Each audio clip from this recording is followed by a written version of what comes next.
Good morning, everyone. Welcome back to my channel. I want to continue on just a little bit with my decluttering, my reducing what I own. I have discovered that over the years, my house has accumulated, can't talk again today. My house has accumulated excess crap that I don't need. Owning excess crap that I don't need, it stresses me out. It's more stuff I gotta take care of, more stuff I gotta maintain, more stuff I gotta keep track of, more stuff I gotta clean.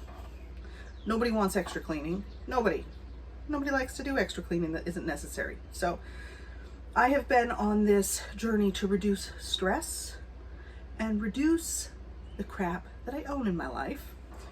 And part of it is going through cabinet by cabinet, maybe category by category, and looking and evaluating. Do I use this item? Do I not use this item? Do I actually need this item? Do I have something else that is actually dual purpose that can be used for the same task?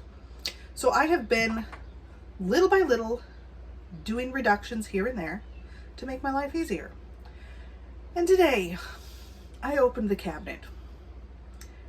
I was going to discuss bakeware today, but when I opened the cabinet, I spotted my excessive amount of mixing bowls. Seriously, who owns this many mixing bowls? Let me just show you what I'm talking about. I have the full set of Pyrex. This is I think it's called Gooseberry. It's a 4-piece set of the Gooseberry design mixing bowls. Great mixing bowls. Love these mixing bowls. Then I have this amazing metal mixing bowl with a lid. I love this. I love this one because it's so pretty. That's why I love it. I have a Tupperware That's a Bowl. And then I have 2 Anchor Hocking bowls with lids. Why do I need 2? 1 is perfectly sufficient. So I have all these mixing bowls. So today, I would like to reduce my mixing bowls. I'm not going to get rid of like everything except the Anchor Hocking and just go down to only the Anchor Hocking. I do find times that a large mixing bowl with a lid is a very handy thing to own. You could stir up a fruit salad in there. You want a big bowl with a lid. This one has a lid too. I just don't know where it is. But a bowl with a lid is really handy. Or this one here, sometimes I just use this one for like rising bread. You could put a tea towel over the top of a mixing bowl if you've got dough rising. Or you could just use, like I said, my little metal one. So I'm not going to go extreme and get rid of all the mixing bowls. But what I am going to do, I'm going to get rid of the plastic one. I'm not a big fan of plastic. And I'll let go of 1 Anchor Hocking bowl. I will send 1 Anchor Hocking bowl to Salvation Army. Somebody else might get some wonderful use out of a big mixing bowl with a lid. There are plenty of people who might want to get one where it doesn't cost them an arm and a leg. So I'm a big fan of donating to either Salvation Army or Goodwill. I usually go with Salvation Army because I actually prefer Salvation Army over Goodwill. I believe that Salvation Army does more good in the community than Goodwill ever has. So that's why I actually prefer Goodwill. But I mean, Salvation Army. I don't know why, but I can't talk these days. I literally can't talk.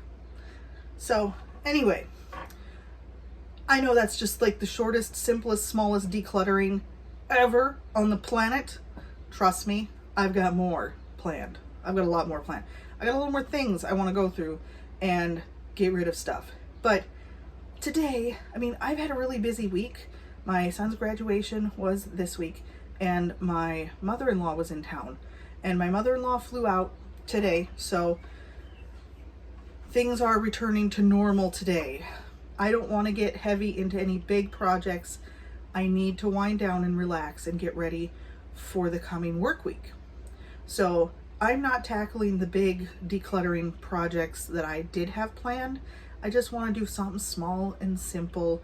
Yep, something goes out the door this week, because every week I want to have something going out the door to help reduce what I own in this house. So just something small will make a difference and will make me happy. But moving on, I was at Natural Grocers today.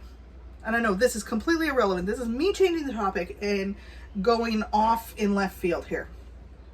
But this is something that is a topic that's very important to me. I went to Natural Grocers and the shelves are going empty, literally empty. I picked out a few things that I needed. They didn't have much. I was able to stock up on eggs, but they were almost out of eggs. There's no dairy, minus a little bit of cheese and a little bit of yogurt. There's like almost no dairy on the shelves. And I got like 4 dozen eggs. I guess I'm stocking up on eggs because I'm not stocking up on any grass-fed meat. And then I need to get a bag of flour for my son. They only had one of my son's bags of flour on the shelf to buy, and I'd been planning to pick up 2, but I left with 1. And then seeing how empty the shelves were, and there was some signs here and there that were talking about supply chain disruption. So I thought, okay, clearly this store is going empty, and I know that there's been some bad things happening in the world and in the country, and it's a good idea to have excess. I would say have some extra non-perishable items in your pantry. Maybe some canned meat. Specifically, I would say focus on protein. Your body cannot live without protein or fat. Your body can't manufacture that.